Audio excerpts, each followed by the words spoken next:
Bapak Ibu semua dalam suasana yang sehat, yang diberkati oleh Tuhan dan tidak kurang suatu apapun juga. Kembali kita datang beribadah ke tempat ini karena kita tahu sepanjang minggu yang kita lalui kita telah diberkati Tuhan, baik berupa kesehatan ini. Yang penting kita syukuri di hadapan Tuhan. Amin. Baik, kita akan datang beribadah kepada Tuhan, memberikan syukur kita, hormat kita yang terbaik kepada Tuhan, karena Tuhan telah terlebih dahulu berbuat baik bagi kita. Kami bersyukur Tuhan, kami berterima kasih saat pagi hari yang baik ini. Kami datang untuk membawa pujian penyembahan kami, hormat kami kepada Tuhan, memberikan yang terbaik apa yang bisa kami berikan kepada Tuhan. Sebagai tanda dan bukti Tuhan telah memberkati kami, Tuhan telah menjaga dan melindungi kami. Kami tidak kekurangan sesuatu apapun juga. Bahkan tidak ada alasan bagi kami untuk tidak beribadah kepada Tuhan, mengingat Tuhan sangat sungguh baik bagi hidup kami. Kami mengundang Engkau hadir di tengah-tengah ibadah kami, memimpin ibadah kami, agar ibadah kami ibadah yang berkenan di hadapan-Mu. Kami rindu Tuhan, ibadah kami bukan hanya sebatas rutinitas, tapi benar-benar kami hidup beribadah dengan baik dan benar serta hormat kepada Tuhan. Kiranya Engkau menerima pujian kami, penyembahan kami menjadi hidup yang berbau harum di hadirat-Nya. Terima kasih Tuhan Yesus. Haleluya. Saya ajak semua kita untuk menyembah Tuhan. Kita berikan hormat kita kepada Tuhan, kita berikan penyembahan kita kepada Tuhan. Mari kita akan pujian ini dengan sungguh-sungguh. Kita katakan hanya dekat Allah. Amin.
menghargai hidup kami. Layak kami berikan syukur kami di hadapan-Mu Tuhan. Yesus, mari berikan pujian-Mu lagi kepada Tuhan yang terbaik. Jika Engkau mengatakan ada kelemahan di tubuhmu, Engkau tidak bisa menyembah Tuhan dengan baik dan benar, mari kita koreksi hati kita terlebih dahulu. Tidak ada yang bisa kita berikan kepada Tuhan. Yang kita miliki juga yang diberikan oleh Tuhan. Maka yang terbaik yang bisa kita berikan hanyalah persembahkan tubuh, termasuk suaramu, termasuk tenagamu kepada Tuhan. Hanya ini yang bisa kami persembahkan di hadapan-Mu, Tuhan. Hanya ini yang bisa kami berikan kepadamu. Hanya ini korban kami. Hanya ini yang kami berikan. Engkau layak disembah, Engkau layak dimuliakan, Engkau layak diagungkan. Terima kasih, indah berada di hadirat-Mu, menikmati kebaikan, menikmati kemurahan-Mu. Biar hati kami mengasihi-Mu, biar jiwa kami terpaut dengan Engkau.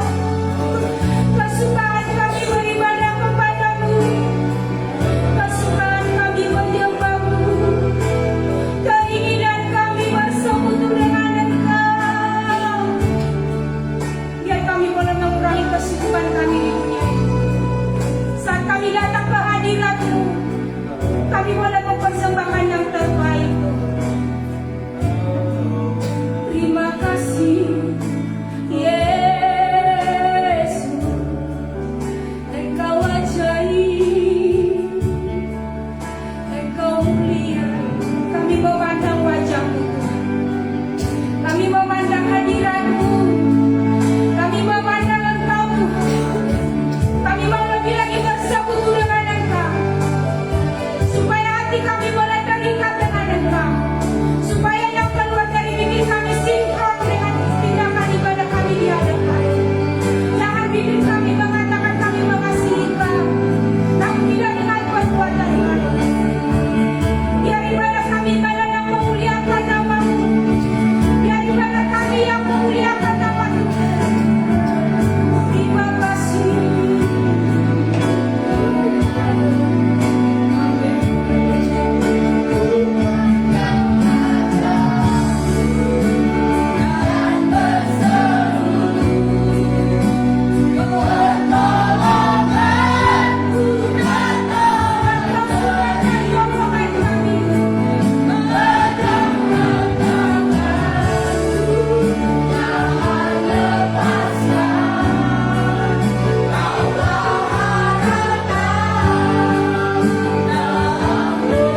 Mulut kami berkata kau arahkan di hidup kami. Namun kenyataannya, realitanya, kami seringkali mengandalkan manusia. Bahkan lupa bertanya kepadamu Tuhan akan apa yang akan kami lakukan. Ampuni kami Bapa. Biar nanti kami melekat kepadamu Tuhan. Supaya fungsi ibadah itu benar-benar ada di hidup kami Tuhan. Supaya saat kami memanggil nama-Mu yang kudus, benar-benar Engkau nyata di hidup kami Tuhan. Itu sebabnya Tuhan kami selalu mengklaim ada perbedaan orang-orang yang beribadah kepadamu dengan yang tidak beribadah. Jika kami benar-benar hidup seturut dengan ibadah kami, itu akan pasti terjadi di hidup kami Tuhan. Karena itu janji firman-Mu Tuhan dalam hidup kami. Biar hati kami Tuhan, hati yang rendah hati yang semakin direndahkan Tuhan, supaya hidup kami semakin hari diperbarui di hadapan Tuhan. Ampuni kami Bapa, jika penyembahan kami masih jauh dari kata sempurna. Namun kami masih tetap berjuang sehingga Tuhan dapati kami seperti apa yang Tuhan mau. Terima kasih Bapa. Seberapa pun jumlah kami yang boleh hadir mengingat kebaikan Tuhan hari ini, Engkau memberkati kami. Sukacita kami semakin lebih lagi di hadapan Tuhan. Jemaat yang tidak hadir, bahkan yang masih di perjalanan menuju ke tempatnya, tibakan dengan selamat. Yang tidak hadir kami tidak tahu apa yang menjadi kendala di hidup mereka. Satu hal yang kami tahu Tuhan, Tuhan menjaga, Tuhan mengingatkan, Tuhan yang selalu bersekutu di hidup mereka, supaya mereka boleh mengingat betapa Tuhan baik di hidup mereka, sehingga di minggu depan kami bersama-sama beribadah di tempat ini. Ampuni kami Tuhan, banyak kelemahan kekurangan kami, mungkin di sepanjang minggu yang kami lalui. Saat kami menghadap Engkau, kiranya Engkau mentahirkan kami dari semuanya itu, supaya kami layak berseru kepada Tuhan, memanggil nama-Mu yang kudus, bahkan bersorak lagi kepada Tuhan. Terima kasih Bapa. Di dalam nama Tuhan Yesus kami siap melanjutkan ibadah kami. Hanya dalam nama Yesus kami berdoa. Haleluya. Amin. Puji nama Tuhan. Haleluya. Ya ampun, cuaca mendung enak. Ini mendung buat minum.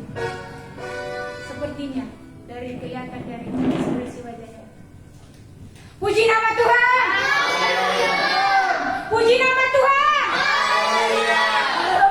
Puji nama Tuhan. Nah, gitu dong, baru. Seberapa orang kita yang bersuka cita hari ini? Ayo. Yang angkat tangan yang bersuka cita ya. Seberapa orang yang bersuka cita? Hanya tugas kepada yang bersuka cita. Tapi saya yakin semua kita bersuka cita di tempat ini. Amin. Mari umat yang ditebus oleh Tuhan, umat yang berkemenangan, kita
agak lupa nada dan lirik. Baik, terima kasih Bapak Ibu, kami persilakan untuk duduk kembali. Sukacita yang besar yang kita miliki boleh terjadi dimanapun berada. Saya juga menyapa Bapak Ibu yang menyaksikan ibadah ini secara live streaming ataupun online. Dimanapun berada yang menyaksikan ibadah ini, mari kita bersama-sama beribadah dengan rasa hormat dan takut kepada Tuhan. Biar yang kami miliki di sini sukacita yang sama, boleh Bapak Ibu miliki dimanapun berada yang menyaksikan ibadah ini. Terima kasih Tuhan.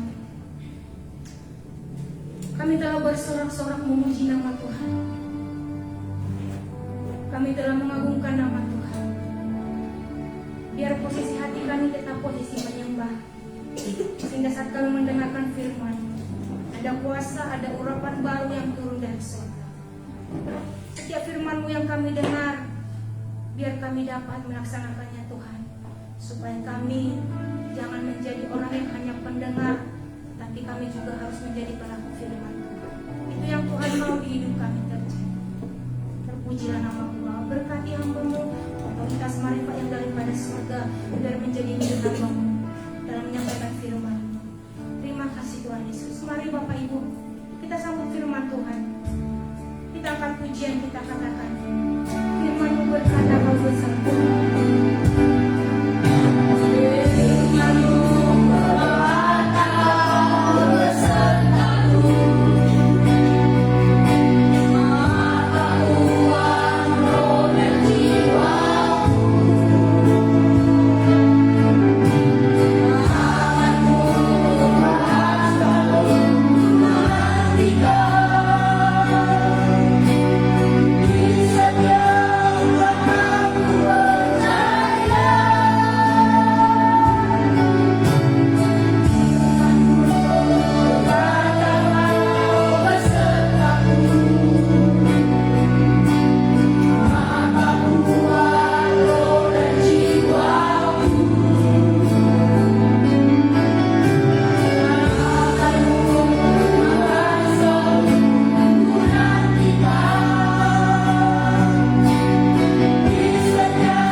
Tuhan di tengah dunia yang fana ini kami boleh bisa berdiri pada saat hari ini. Semuanya karena kemurahan-Mu, karena firman-Mu, karena Roh Kudus-Mu yang selalu mengingatkan kami, memberikan kami kekuatan baru sehingga kami boleh memuji dan memuliakan nama Tuhan. Inilah kami umat-Mu, seberapapun kami ya Tuhan, kiranya Tuhan menggarap kerjakan seluruh hidup kami, dalam kami boleh segambar dan serupa dengan Kristus, sehingga Tuhan memberkati kami dan kami boleh semakin bertambah-tambah di dalam kasih setia yang daripada Tuhan. Berkatilah kami yang ada di tempat ini, berkati juga umat-Mu yang mengikuti ibadah ini secara streaming, kiranya sama suasana hati kami hanya untuk memuji dan memuliakan nama Tuhan. Berkati firman-Mu, biarlah firman-Mu kami dengarkan dengan sepenuh hati kami, sehingga firman-Mu boleh dituliskan di dalam loh hati kami, sehingga hati kami, seluruh keberadaan kami benar-benar memiliki firman-Mu, firman yang hidup. Terima kasih Tuhan, di dalam nama Tuhan Yesus kami berdoa dan mengucap syukur. Haleluya. Sama-sama kita katakan amin. Haleluya. Puji nama Tuhan. Puji Tuhan. Haleluya. Puji nama Tuhan. Haleluya. Berbicara tentang Tuhan, berbicara tentang Kristus, kita harus menjadikan Dia sebagai Raja di atas segala raja. Jikalau pandangan dan pemahaman kita seperti itu, saya yakin dan percaya kita semuanya akan bergelora. Kita akan bersemangat. Kita akan antusias. Apa yang akan Tuhan berikan bagi saya dan saudara pada saat hari ini. Jikalau Pak Presiden kita hadir di tengah-tengah kita, pasti ada sesuatu hal yang disampaikan, bahkan ada yang diberikan. Bisa saja sepeda ayu. Bisa dijawabkan, berikan sepeda, kan ada sesuatu yang diberikan. Di dalam ibadah juga harus kita menerima sesuatu daripada Tuhan. Haleluya. Kita membutuhkan firman Tuhan di akhir-akhir ini, karena kita harus berjalan memiliki pengalaman yang bernama dengan pengalaman salib, Via Dolorosa. Setiap umat Tuhan, setiap orang Kristen harus mengikut Tuhan berbicara tentang perjalanan salib. Jadi perjalanan kita harus berbicara tentang perjalanan salib. Barang siapa mengikut aku, dia harus memikul salibnya setiap hari, menyangkal dirinya dan memikul salibnya setiap hari. Berarti perjalanan hidup kita hingga pada saat hari kita ada di tempat ini, biarlah perjalanan kita karena salib Kristus. Di dalam salib Kristus itu ada Tuhan nyatakan cinta dan kasih-Nya yang begitu hebat dan luar biasa, sampai digambarkan dengan tetesan darah, sampai digambarkan dengan kematian. Itulah perjalanan kita, dan isi kehidupan kita harus diisi oleh kasih Kristus. Jadi lengkap yang tiga itu.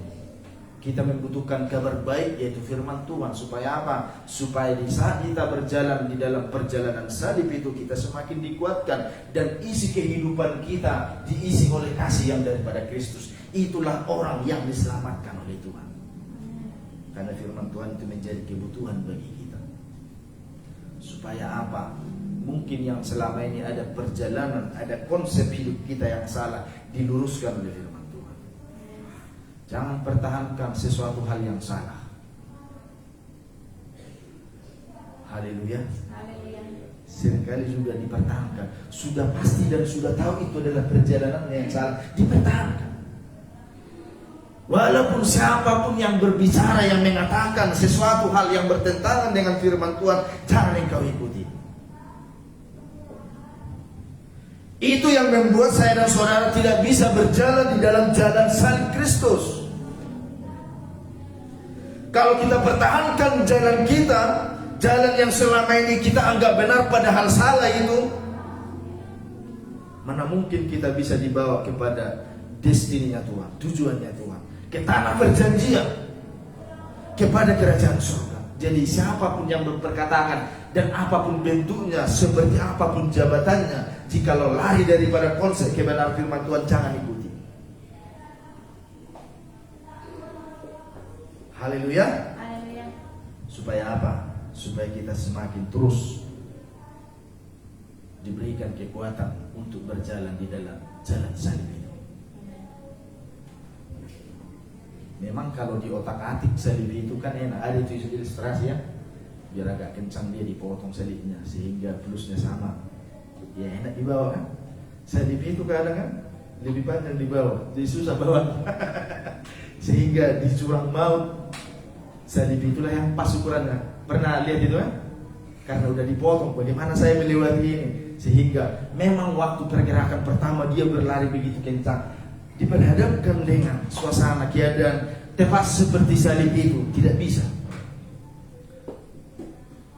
Padahal telah saya potong. Padahal ukuran salib itu, itulah ukuran yang tepat yang kita bawa perjalanan kita sehingga kita ada pada saat hari ini. Haleluya. Puji nama Tuhan. Firman Tuhan pada pagi hari kita baca dalam kitab Kejadian pasal yang ketiga. Ini ayat firman Tuhan yang biasa kita dengarkan. Ini berbicara tentang bagaimana awalnya Adam dan Hawa itu melakukan pelanggaran. Pelanggarannya bukan karena membunuh, bukan karena menipu, tetapi pelanggarannya karena melanggar perintah Tuhan. Hanya satu pohon kehidupan di tengah-tengah taman itu pun nggak bisa dijaga. Hanya sederhana sebenarnya yang dilarang oleh Tuhan kepada Adam dan Hawa, itu pun dilanggar oleh manusia itu. Betapa sederhananya sebenarnya isi daripada hatinya Tuhan di dalam firman Tuhan itu pun dilanggar oleh manusia. Sehingga setelah Adam dan Hawa melanggar ketetapan Tuhan, apa yang terjadi? Kejadian pasal yang ketiga, ayat yang ke-6. Kita sama-sama bangkit berdiri, kita membaca secara bersama-sama. 1, 2, dan 3. Perempuan itu melihat bahwa buah pohon itu baik untuk dimakan dan sedap kelihatannya. Lagi pula pohon itu menarik hati karena memberi pengertian. Lalu ia mengambil dari buahnya dan dimakannya dan berikannya juga kepada suaminya yang bersama-sama dengan dia, dan suaminya pun memakannya. Puji nama Tuhan. Ada 3 hal yang harus kita perhatikan di situ. Pohon itu baik untuk dimakan. Dia memakai akal, logika, dan pikiran. Kalau seandainya saya melakukan ini, itu kan baik. Kalau saya buat seperti itu kan, walaupun melanggar ketetapan firman Tuhan secara manusia kan baik, tidak ada salahnya. Dan sedap kelihatannya. Dan yang berikutnya memberikan pengertian. Ada sesuatu hal di balik buah pohon kehidupan. Sehingga apa yang terjadi? Di antara pohon yang ada di Taman Eden begitu banyaknya. Bahkan buah-buahan, bahkan seluruh binatang juga tunduk kepada Adam dan Hawa. Dan ada sungai 4 yang mengalir di Taman Eden. Di kompleks besar kita aja hanya satu sungai Cikes itu ya, itu pun kotor, banyak ular di situ. Tidak seperti sungai yang ada di Taman Eden. Kalau seandainya di Taman Eden sudah mandi tunas remaja setiap hari sampai malam, karena jernih. Dan di situ juga ada emas yang terbaik.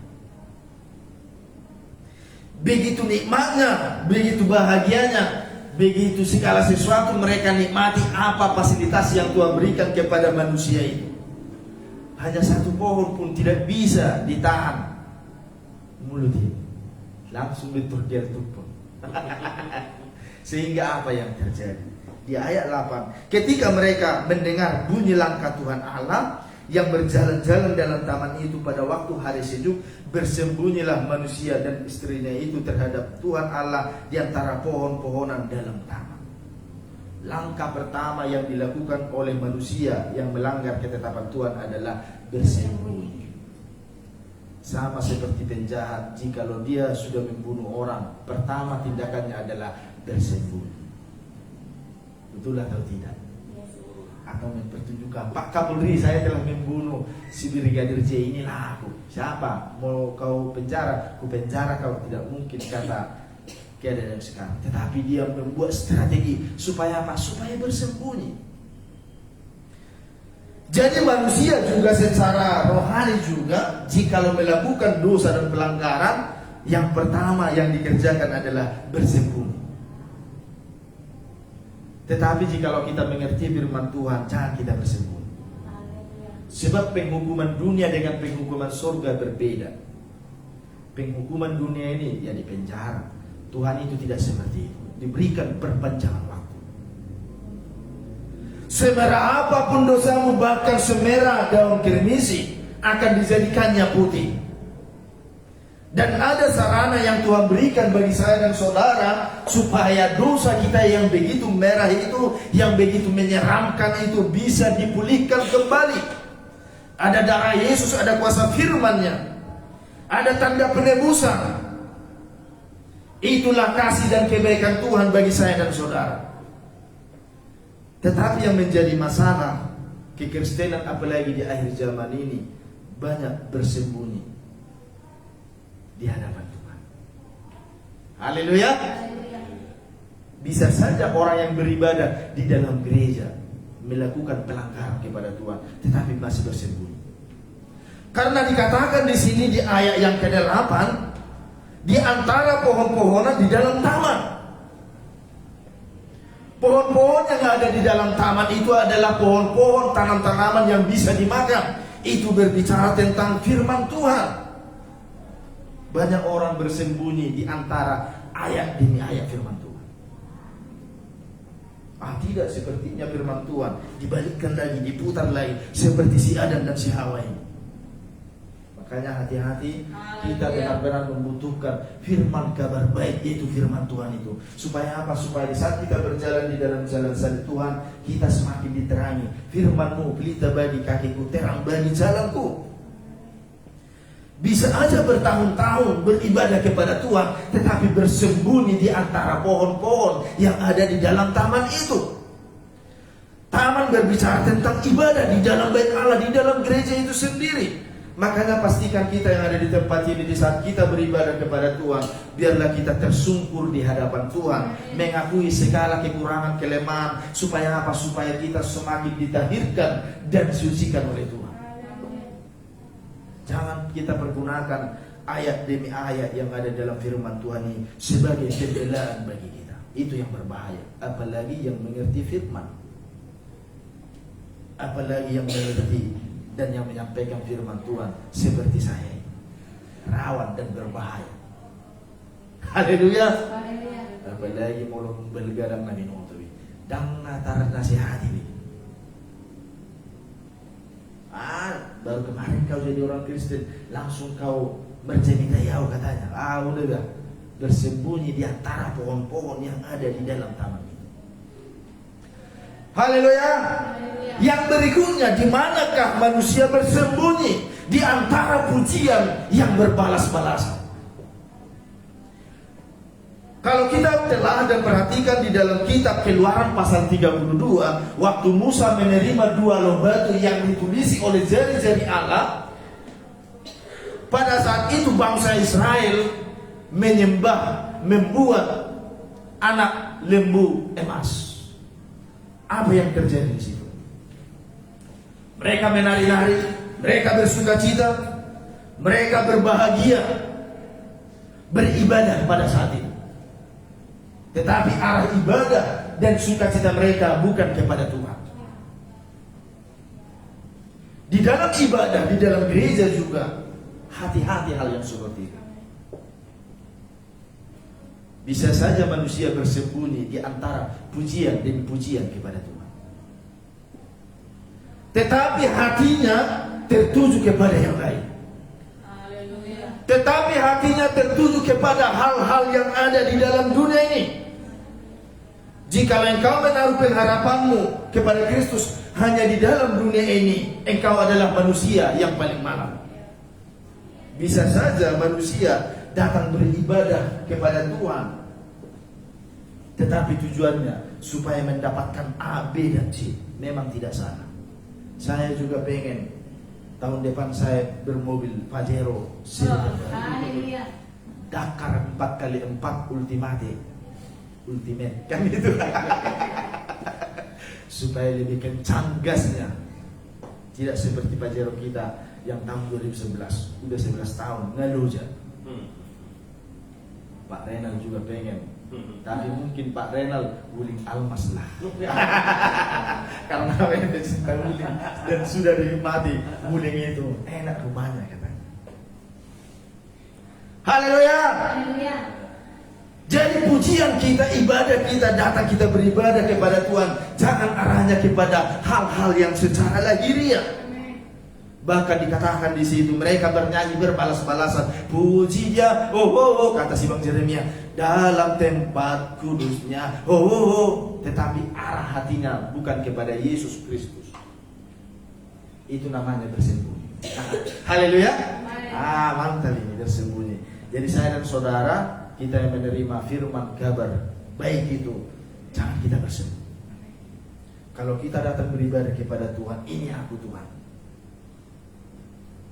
Ini keberadaanku di hadapan Tuhan. Aku tahu banyak kekurangan dan kelemahan. Aku hanya manusia darah dan daging yang berasal dari debu tanah dan akan kembali kepada debu dan tanah.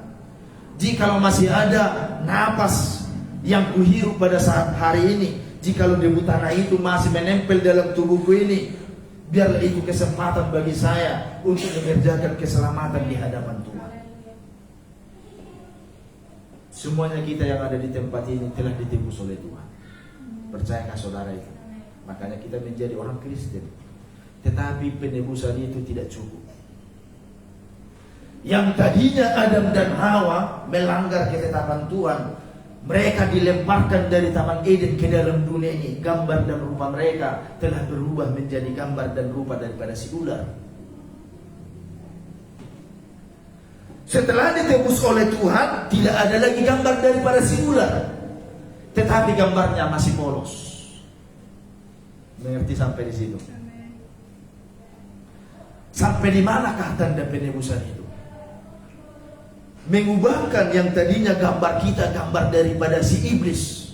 Selalu yang jahat kita pikirkan, setelah ditebus oleh Tuhan di atas kayu salib di Kalvari, berubahlah gambar daripada iblis itu menjadi tidak ada lagi gambarnya, tetapi masih polos.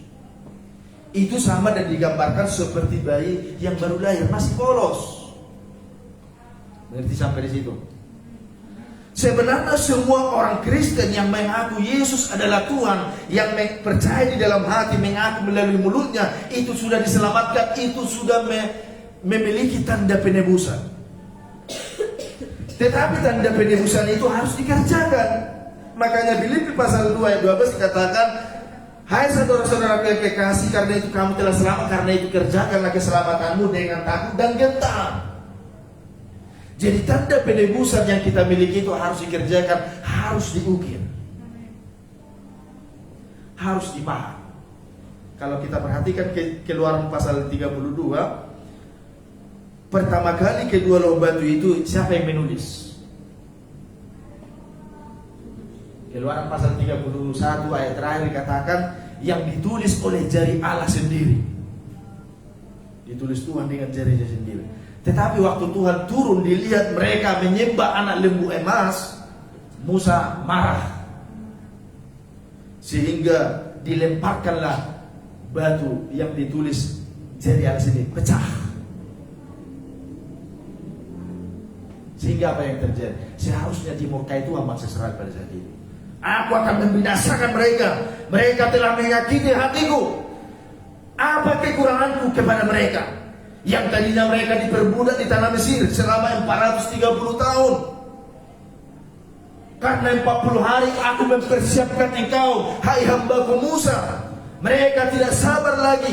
Mereka kembali hatinya, condong hatinya kepada Allahnya orang Mesir dengan membuat anak tuangan anak lembu emas dari segala harta kekayaan yang mereka miliki dari tanah Mesir. Tetapi Musa melunakkan hati Tuhan. Haleluya. Haleluya. Karena kalau begitu di dalam Keluaran pasal 34, kalau begitu buat kembali 2 loh batu yang sama dengan loh batu yang pertama yang kutulisi di dalam jariku, kata Tuhan kepada Musa. Di situ telah terjadi tanda penebusan. Haleluya. Haleluya. Dan 2 loh batu yang kedua itu siapa yang membuat? Musa. Dia yang mengukir, dia yang memahat. Bahan bakunya adalah batu. Itu adalah gambaran saya dan saudara. Haleluya. Haleluya. Dalam artinya walaupun saya dan saudara mengalami tanda penebusan itu, kepolosan kita, gambar iblis yang telah hilang itu harus ditulisi dengan gambar dan rupa Kristus. Harus diukir. Haleluya. Manusia itu gambarannya adalah manusia yang keras hati, tetapi sebenarnya rapuh. Apa yang paling keras dari manusia? Pertanyaan. Abang, apa yang paling keras dari manusia? Seperti batu. Kepala. Di otak kepala itu pecahnya itu. Apa yang paling keras dari manusia sehingga digambarkan dari batu? Itu adalah berbicara tentang hati. Sebenarnya hati ini rapuh, tetapi kerasnya bukan main. Makanya dalam kitab Amsal dikatakan, jagalah hatimu dari segala kewaspadaan, karena dari situlah terpancar kehidupan. Jadi hati kita ini harus dipahat terus. Haleluya. Amin. Paham sampai di situ? Atau masih mikir-mikir? Yang pertama kan ditulis Tuhan. Karena pemberontakan bangsa Israel dihantam si Musa pecah. Tuhan menyuruh kembali 2 loh batu yang kedua. Tetapi kau sendiri yang mengerjakannya. Siap komandan, kata si Musa. Tetapi dia sendiri yang mengukir. Itulah pekerjaan saya dan saudara. Jadi kita harus mengerjakan kekerasan hati manusia itu harus dikerjakan. Sehingga bisa segambar dan serupa dengan Tuhan. Kalau tidak seperti itu, kesukaannya masih bersembunyi di antara pepohonan, masih bersembunyi di antara pujian-pujian yang berbalas-balasan. Tetapi saya dan saudara, kita yang ada di tempat ini bukan seperti itu kita. Ku buka hati untuk jamahanmu, berserah penuh di hadiratmu. Kau ambil alih seluruh hidupku, di altarmu menyembahmu. Jadi yang paling keras dari manusia adalah hati. Jadi itulah yang harus kita ukir, kita pahat terus, kita bengkeli terus. Bukankah dikatakan perjanjian yang berikutnya bukan ditulis dalam loh batu lagi, tetapi di dalam loh hati manusia. Makanya di saat kita mendengarkan firman Tuhan, tulisilah firman Tuhan itu di dalam loh hati kita. Haleluya. Masalahnya apa yang ada di hati manusia? Bang Jeremia, apa yang ada di hatimu? Apa yang tertulis di hatimu sekarang ini? Yang pertama yang ada di hati manusia adalah keinginan yang jahat. Haleluya. Keinginan manusia, hati manusia yang selalu cenderung jahat. Apa gambarannya? Apa prakteknya manusia yang cenderung jahat? Prakteknya adalah manusia yang kikir dan yang serakah. Bukankah dikatakan 1 Timotius 6 ayat yang ke-6 kalau nggak salah, akar dari segala kejahatan adalah cinta akan. Haleluya. Gitu Pak. Akar dari segala kejahatan adalah cinta akan uang. Dan banyak manusia sekarang ini kehidupannya kikir dan serakah. Ada orang yang tidak kikir tetapi serakah. Makanya kita harus mengerti Yang dua hal ini harus benar-benar dilepaskan. Supaya apa? Supaya kita bisa ditulisi dengan firman Tuhan. Selagi keinginan yang jahat ini, kikir dan serakah ini dimiliki oleh manusia, susahnya manusia ditulisi oleh firman Tuhan. Apa artinya kikir? Holy. Susah untuk memberi. Apa artinya serakah? Serakah itu yang tidak punyanya pun diambil, yang tidak bagiannya juga dirampas, yang tidak miliknya juga, yang tidak haknya juga diambil alih. Ada orang yang tidak kikir tetapi serakah. Haleluya. Kalau kita kembali nanti kepada prinsip penggembalaan, makin parah. Haleluya. Kalau Tuhan mengatakan aku telah menebus engkau dengan darahku yang mahal, bahwa engkau tidak milikmu kembali. Banyak di sini kesalahan. Jangan langsung diprediksi kikir dan serakah itu langsung berbicara tentang hebing dan keuangan. Dan bisa termasuk salah satunya. Haleluya. Haleluya. Kikir, susah memberi. Bisa memberi senyuman, susah juga. Memberi waktunya untuk Tuhan juga susah juga. Memberikan hatinya kepada Tuhan juga susah. Segala sesuatu pemberian yang baik kepada Tuhan susah untuk dikira. Itu adalah orang yang kikir, yang serakah, yang seharusnya itu milik siapa itu pun diambil alih. Padahal dia sudah memiliki A, B dan C. Makanya dalam kitab Amsal dikatakan manusia bisa digambarkan seperti lintah. Milikku lagi, milik sapi 3 kali katakan. Lintah itu kan menyedot. Sudah banyak darah yang disedotnya, langsung disedot terus nempel di sini sampai gobung butuhkan naik. So ini sudah lintah. Wah sampai habis semua sampai belga. So dia boleh sampai belga. Disedot mudari.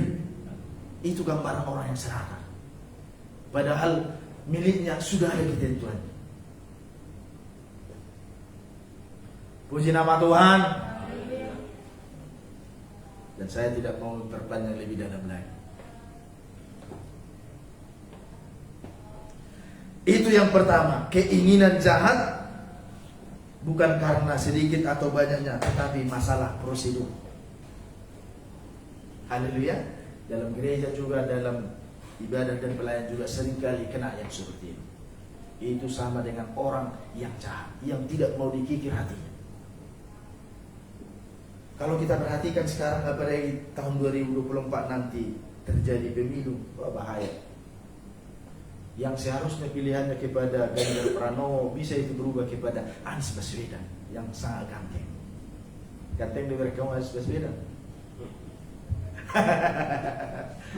Haleluya. Karena ini bisa. Apalagi orang serangan pajar ini, itulah hebatnya uang itu. Di dalam ibadah, dalam pelayan bisa juga seperti itu. Makanya hati-hati dan berbahaya. Koreksi terus hatimu. Terimalah firman yang benar itu terus, supaya kau bisa berjalan di dalam jalan saya. Haleluya. Haleluya. Bah, kurang suara ya. Yang berikutnya adalah keinginan najis. Apa keinginan najis? Nah, saya kira kamu turun lele. Keinginan najis adalah makan dan minum dan berpesta pora dan kawin mengawinkan. Bukankah itu terjadi di dalam dunia ini sekarang? Banyak orang Kristen juga sudah najis hidup. Jangan langsung dipikirkan yang lain-lain. Inilah firman Tuhan.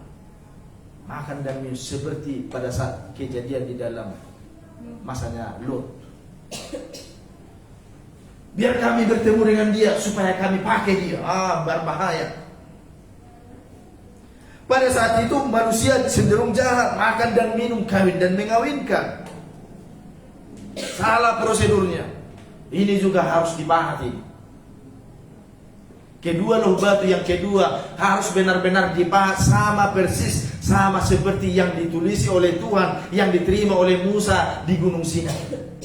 Ukurannya, tulisannya, semua bentuknya harus sama.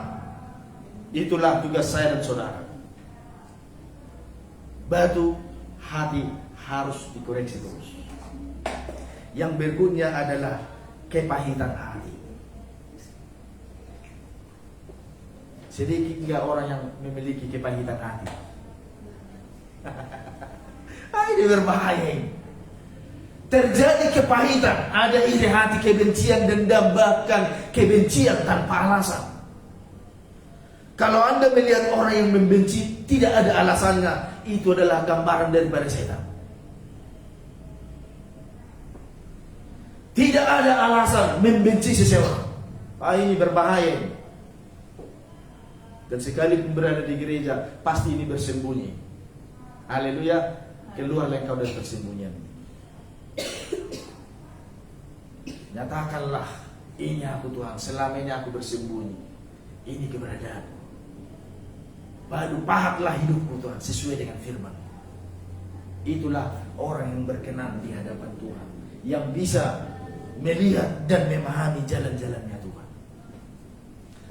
Haleluya. Nah, sampai di situlah 3 hal aja. Nah, ini yang pada umumnya yang dimiliki oleh manusia yang sekeras batu itu. Keras tu batu deh. Belagi di paham putih bejo, ada orang tulis lo, paham. So paham. Si paham berbulan kok, mapal tengah. Ibu kira musik. Kehidupan hapus saya ini pekosoni lo. Dan buat saya gampang. Aku telah ditebus oleh Tuhan. Walaupun berdosa kemarin dan seperti itu, walaupun melakukan dosa adam di selamat kawan. Siapa yang suka seperti itu? Emangnya Tuhan itu Tuhan yang bodoh? Haleluya. Sedangkan Bapak Renal aja kalau dibuat aturan di dalam rumahnya, setiap orang yang ada di dalam rumah ini harus tertib, duduknya harus seperti ini. Tetapi ada orang sembarangan datang misalnya yang membantu atau pekerjanya, langsung kudu libaresi simak kotoran musik biar berasan. Wah, Bapak Renal kan baik, walaupun dibuat aturan seperti itu. Saya di sini buang air kecil aja nggak apa-apa itu. Yang punya Bapak Renal ini itu. Emangnya Bapak Renal bodoh? Oh, lu udah menerima talkshow nih? Padahal sudah dibuat aturan di dalam rumah ini. Siapapun manusianya, setiap masuk ke dalam rumah harus sopan berbicara, cara duduknya harus sopan, harus menghormati dan menghargai tuan rumah. Bapak MC Tompul, tanda tangan. Padahal ada yang melanggar. Datang si Nehemia misalnya, siapa Bapak Renal katanya buang air kecil dia di sopanya itu. Dia tidak mungkin membiarkan itu terjadi. Haleluya. Jadi demikian juga Tuhan. Sudah ada SOP-nya, sudah ada aturannya, harus dikerjakan sesuai dengan apa yang ditetapkan oleh Tuhan. Kalau orang SDM membuat sistem manajemen, menyusun, menetapkan, menerapkan, mendokumentasikan, itu mantap. Setelah disusun, ditetapkan dan diterapkan katanya. Jadi firman Tuhan seperti sudah disusun Tuhan di sini. Firman Tuhan begitu sederhana dan detail dan sudah ditetapkan. Ini isi hatiku, ini firmanku. Manusia harus menerapkannya dan sudah didokumentasikan di dalam perjanjian lama dan perjanjian baru. Barang siapa yang melanggar ini, SP1, SP2, SP3 pemecatan kan begitu. Yang pertama teguran. Kalau sudah SP2 dan namin SP3 PHK namin tanpa persyaratan langsung keluar dari lokasi pertambangan kan gitu. Tanpa pesangon. Kalau polisi PDTH pemecatan dengan tidak hormat, langsung keluar, dicabut langsung pangkat neduk bajune. Beberapa kali saya lihat polisi juga seperti itu, orang nangis, dicabut bajune, dicabut, berkaus-kaus. Mulai kibar tu jauh, dah orang pangkat ini. PDTH. Jadi Tuhan juga seperti itu. Jadi kalau kita masih hidup sampai sekarang ini, perpanjangan kasihnya Tuhan. Di dalam kitab Roma dikatakan, maukah engkau menganggap seki, kekayaan, kemurahan, kelapangan, dan kesabaran Tuhan? Tuhan itu sebenarnya kaya akan kemurahan, kaya kelapangan hatinya, kaya akan kesabarannya. Jadi tiga sarana kekayaan Tuhan itu harus benar-benar kita miliki. Kita baca dalam kitab Roma.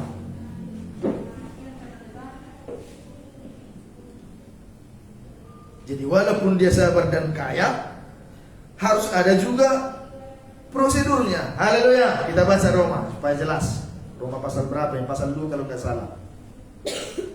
Ayat yang keempat. Roma pasal yang kedua ayat yang keempat. Demikian firman Tuhan. Maukah engkau menganggap sepi kekayaan kemurahannya, kesabarannya, dan kelapangan hatinya? Tidakkah engkau tahu bahwa maksud kemurahan Allah ialah menuntun engkau kepada pertobatan? Tetapi oleh karena kekerasan hatimu yang tidak mau bertobat, engkau menimbun murka atas dirimu sendiri pada hari waktu mana murka dan hukuman Allah yang adil akan dinyatakan.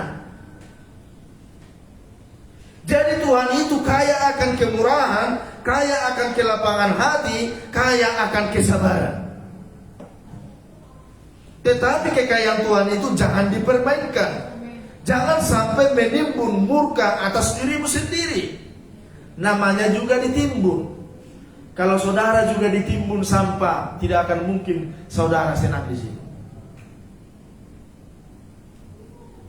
Sudah sampah dipisah dua, saya ditimbun berita. Dulu biar orang berharap sih. Seorang duit ini datang sampahnya si Roni ditimbun lagi. Datang sampah kami ditimbun, datang dari RT 5, RT 8 ditimbun sampai menunggu. Siapa yang senang di situ? Tidak ada yang nyaman di situ. Apalagi murka Allah yang ditimbun bagi saya dan saudara, luar biasa. Biarlah kekayaan Tuhan ini, kelapangan, kemurahan dan kesabaran Tuhan kita pergunakan supaya kita bertobat. Jangan kita mengeraskan hati. Tetapi oleh kekerasan hatimu yang tidak mau bertobat, hati yang bagaikan batu yang harus diukir terus. Makanya ibadah kita harus seperti ibadah di dalam perbengkelan. Haleluya. Di bengkel itu tidak cukup hanya solder, ada juga di situ martil, ada palunya, ada kuci-kuci. Mungkin pola herna longgar kan? Dikunci juga pakai kuci 12. Mungkin soalnya menonjol bagajakku misalnya businai dipotong. Mungkin papedekku disabung dilas. Acik itu sebenarnya. Sugari disukut bosi-bosi acik itu nelas mibalai gabe puji Tuhan mabui pakai hamu Supra Jupiteron. Yamaha Jupiteron. Kan gitu. Kadang remnya juga karena di Sampora ada lubang di rem, patah remnya ini. Ya harus dilas lah kan gitu, bawa ke bengkel. Jadi hidup kita juga ibadah itu ibarat bengkel. Yang tadinya terlalu kepanjangan, cara berbicara kita terlalu mengejakku. Yang tidak sepatutnya diucapkan mengejakku dilotakkan itu. Jangan begitu, pergunakanlah perkataan-perkataan yang baik yang membangun gitu. Oh ini teh mengejakku. Kadang terlalu pendek. Untuk memuji Tuhan juga terlalu mahal suaranya, kan bisa saja seperti itu. Ngapain memuji Tuhan nggak betul iba? Kamu terus kependekku. Panjangkan lidahmu sesuai dengan ukuran kan gitu.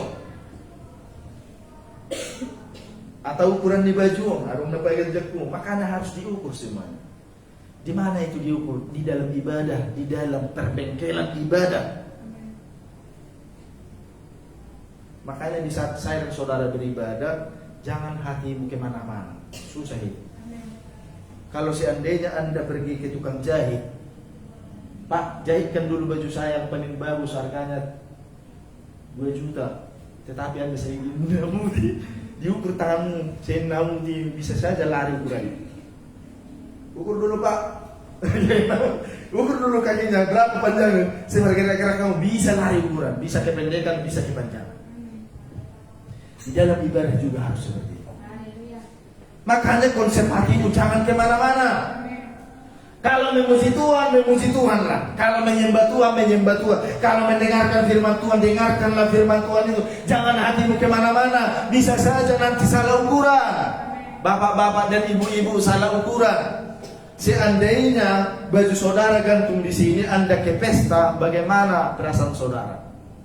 Saya ada pas, saya ada pendek. Pedem semen. Diganti nanti. Kenapa itu? Model baru kan? Atau kepanjangan. Seperti model anak sekolah yang dulu masih kelas 1 dibuat bajunya kelas 6. Supaya apa? Supaya bisa sampai kelas 1 sampai kelas 6. Ipagajak sudah. Dok sepatu beli ipagajak. Itu jam putih kosong. Sekarang nggak ada seperti itu, udah keren-keren sekarang. Sesuai dengan hukum dulu, wah, celana bisa marlopi. Diambil tali kan, mobil. Supaya bisa sampai kelas 6 kata. Itu zaman dulu.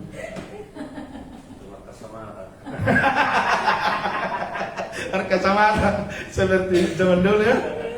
Aduh, sekarang udah ada sepeda, udah ada elektrik, udah mantap-mantap sekarang. Sekarang kalau diperhatikan sudah seharusnya anak-anak sekarang udah lebih pintar jauh. Dulu tidak ada apa-apa, udah ada kreatif. Sekarang dilihat juga mersulik kemarin, enak ya katanya. Padahal dulu di kampung biasanya itu pernah mersulik. Sampai enak dirasa kerba itu menggagati itu putih. Karena teknologi dan apa fasilitas yang ada sekarang sudah seharusnya anak sekarang lebih pintar dan lebih mantap dalam segala hal. Apalagi di dalam Tuhan. Jadi walau kita beribadah kepada Tuhan, jangan bergeser-geser ya. Jangan kemana-mana hati, jangan berjalan-jalan kemana-mana. Supaya apa? Supaya ukurannya itu pas.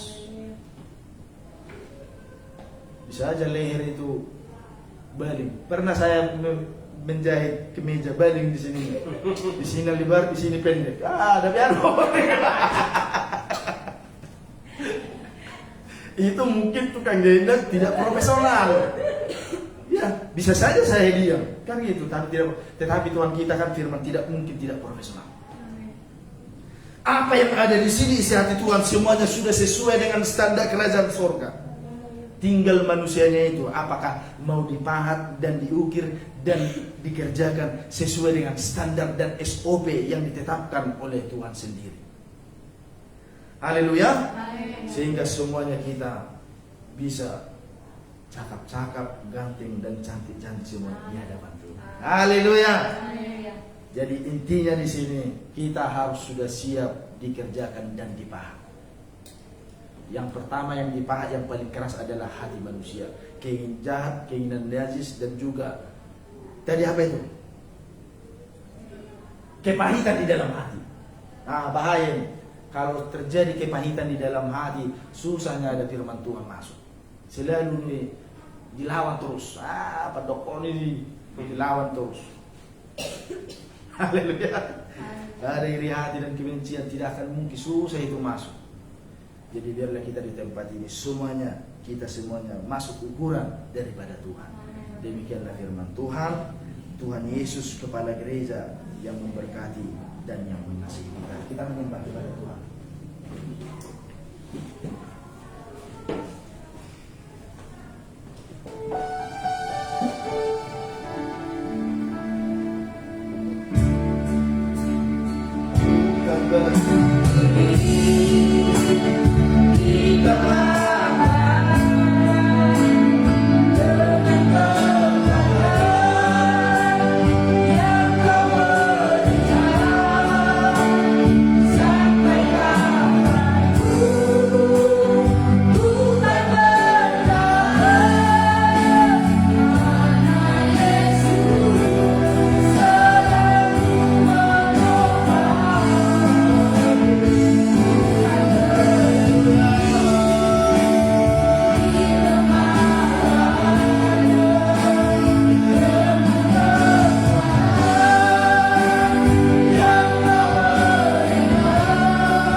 hidup kami, sehingga kami boleh berjalan di dalam perjalanan salib yang Tuhan tentukan.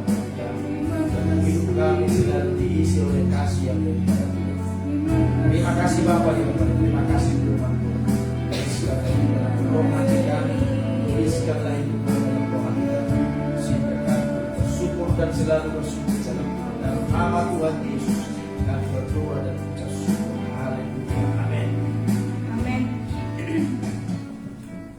Baik, puji nama Tuhan, kita telah diberkati oleh firman Tuhan yang bukan saja hanya bermanfaat untuk mendidik kita, tapi juga mengajar, bahkan menegur kesalahan kita.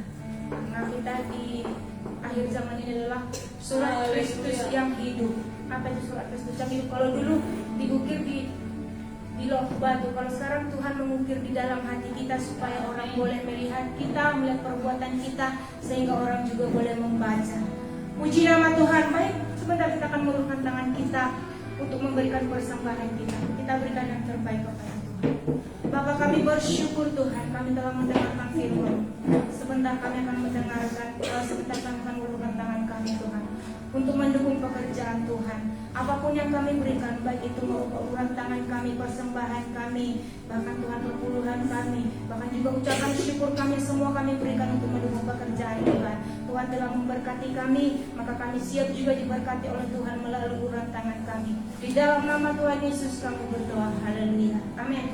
Mari jemaat Tuhan yang siap memberikan kepada Tuhan, kita angkat pujian, kita katakan Allah itu baik. Kasih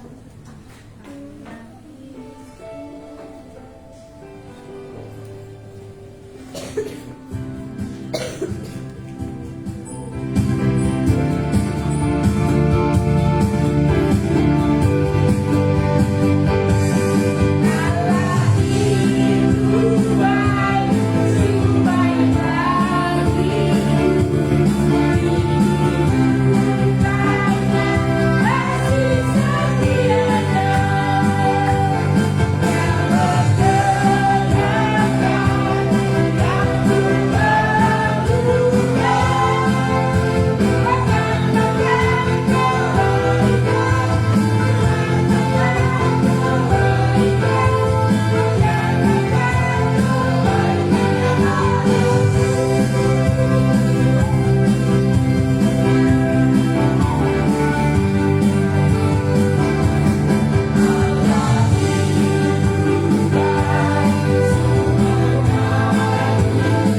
kasih Tuhan, kami bisa ada sampai hari ini Tuhan, karena kasih kemurahan Tuhan buat kehidupan kami.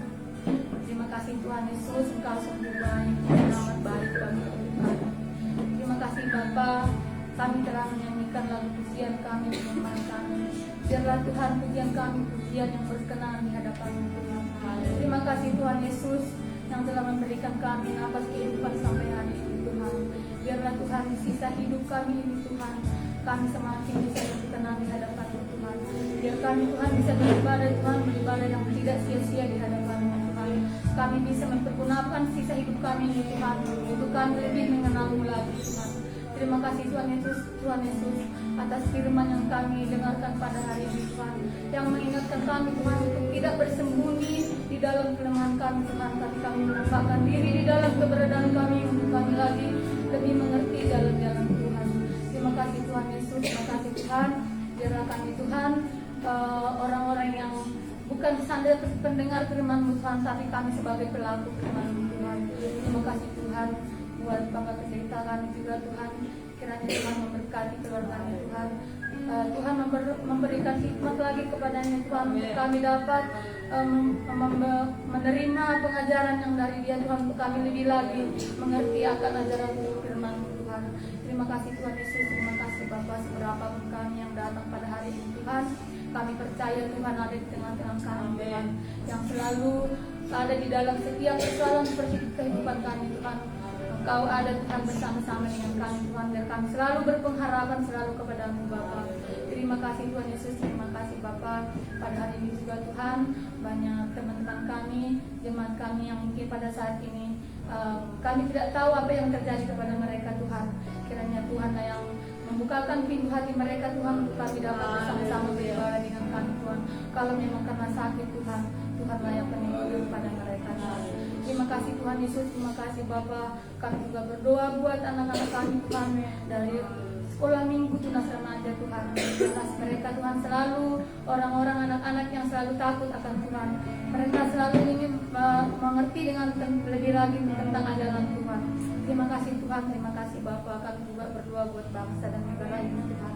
Biarlah Tuhan pemerintahan kami dari yang terkecil sampai yang tertinggi, Tuhan yang memberkati. Biarlah Tuhan mereka memimpin kami Tuhan dengan bawah bimbingan Tuhan. Terima kasih Tuhan Yesus, terima kasih Bapa. Sebentar kami mau pulang Bapa, biarlah Tuhan yang menyertai kami kemanapun kami, tibakan kami di rumah dengan selamat Tuhan. Terima kasih Tuhan Yesus, ampuni kami Tuhan dari segala kesalahan kami Bapa. Terima kasih Bapa, haleluya, haleluya. Betapa bahagianya kami berada di tempat ini Tuhan. Kami boleh menerima sesuatu hal yang baru. Kau berfirman di tengah-tengah kami. Kami menerima firman-Mu dengan sukacita Tuhan. Biarlah pengajaran yang daripada Tuhan selalu menyatakan dalam setiap pribadi kami. Terima kasih Tuhan, terima kasih Bapa. Sebentar kami akan berpisah satu dengan yang lain, bahkan menuju rumah kami masing-masing. Dan Tuhan menjaga dan memelihara kami, bungkus kami dengan kuasa darah Yesus. Bahkan sinarilah hati kami, pikiran kami, setiap langkah kami, supaya kami tidak salah melangkah ya Tuhan, supaya kami benar-benar berada dalam pemeliharaan yang sempurna yang daripada Tuhan. Mulai dari yang terkecil sampai yang tertua, semuanya kami berada dalam pemeliharaan Tuhan. Dalam nama Tuhan Yesus, kiranya Engkau memberkati kami. Sebelum kami berpisah, turunlah kiranya berkat yang dari surga untuk kami bisa terima pada saat hari ini. Berkat anugerah daripada Allah Bapa dan cinta kasih-Nya Tuhan kita Yesus Kristus, persekutuan Roh Kudus menyertai kita pada siang hari yang indah ini. Maranatha, Tuhan Yesus datang kedua kali. Di dalam nama Tuhan Yesus kami berdoa dan mengucap syukur. Yang percaya dan diberkati Tuhan, sama-sama kita katakan amin.